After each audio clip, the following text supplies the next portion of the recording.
كظم الغيظ. ينقل ان رجل من ابناء عمر بن الخطاب من ذريته من احفاده بذاك اليوم بالمدينة المنورة يسموه العمري.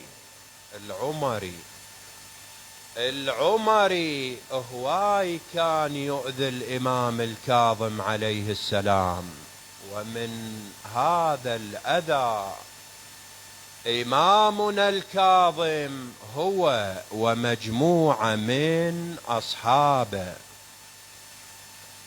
وإذا بالعمري يجي للإمام الكاظم ويسب أمير المؤمنين، يشتم أمير المؤمنين، وهاي ثقافة المخالفين. أصحاب الإمام قالوا له: سيدنا يا ابن رسول الله دعنا نؤدبه، خلينا نؤدب هذا العمري. الإمام نهاهم عن ذلك، قال لهم: ما يصير تتعاملون ويا الناس بهذه اللغة. ثم سأل الإمام الكاظم عن شغل هذا العمري، عن عمل العمري. قالوا له: عند مزرعة خارج المدينة المنورة. فجاء الإمام الكاظم إلى هذه المزرعة، وما دخل من الباب وإنما اخترق الزرع.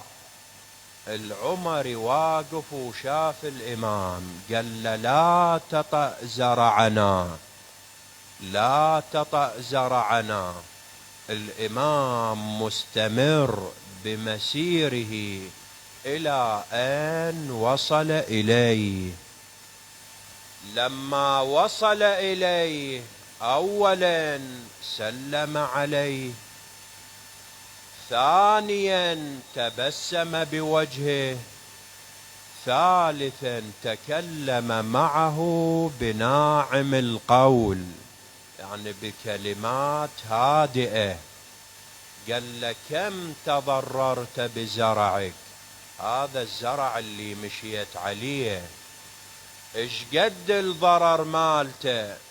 قال له: 100 دينار. وكم ترجو أن يكون محصولك، نفعك بهذا المبلغ ايش قد؟ قال له: 200. 100 يعني صاروا 200.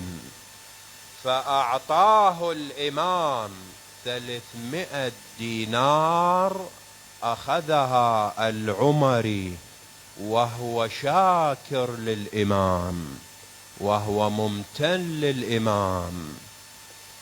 في اليوم الثاني اجى الإمام الكاظم إلى المسجد النبوي الشريف، وإذا بالعمري هو اللي يستقبل الإمام، هو اللي يرحب بالإمام.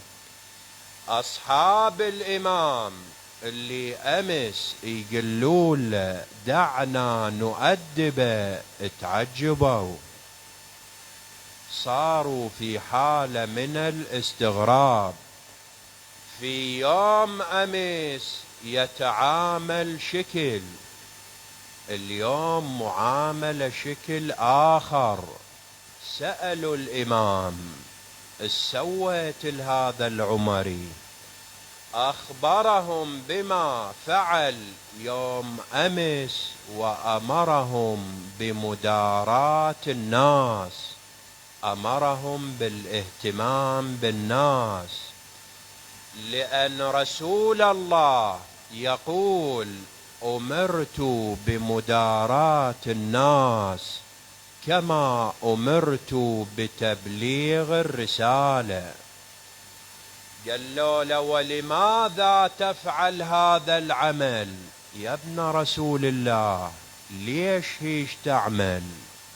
قال لهم نحن سفن النجاة، ومن واجبنا أن ننقذ المنحرفين، أن ننقذ اللي في الضلال، ننقذهم ونخليهم يعيشون في رحاب السلام، يعيشون في رحاب المحبة. فالإمام الكاظم كان يتعامل مع الآخرين بعمل كظم الغيظ،